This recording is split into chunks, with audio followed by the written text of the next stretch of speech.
नमस्कार. मी हाडवैद्य बाबूराव मानमोळे. तर आपण ह्या सरांना पोटदुखीसाठी ट्रीटमेंट केली होती. तर ह्यांनाच विचारू, ट्रीटमेंट करायच्या अगोदर काय त्रास होता आणि ट्रीटमेंट केल्यावर काय फरक जाणवलाय? तर सांगा तुम्हीच. माझं नाव अविनाश विठ्ठल पवार. माझं आहे ना 3 दिवसापासून खूप पोट दुखत होतं. मी इथं आल्यापासून आहे ना, माझं त्यांनी पोट चोळलं आणि नाभी पंप लावला त्यांनी आणि त्याने मला एकदम फरक जाणवला. म्हणजे पहिलं दुखत होतं, असं वाटतच नाही मला इथं आल्यापासून की माझं पोट दुखतंय म्हणून. म्हणजे मला 100%तून 90% फरक जाणवला. माझं सध्या तर पोट आता दुखतच नाही. पहिलं जे दुखत होतं, ते आता जाणवतच नाही की माझं पोट दुखतंय म्हणून.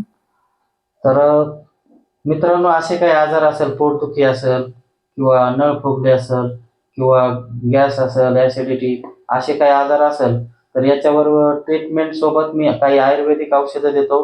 तर त्याचा तुम्ही लाभ घेऊ शकता. धन्यवाद.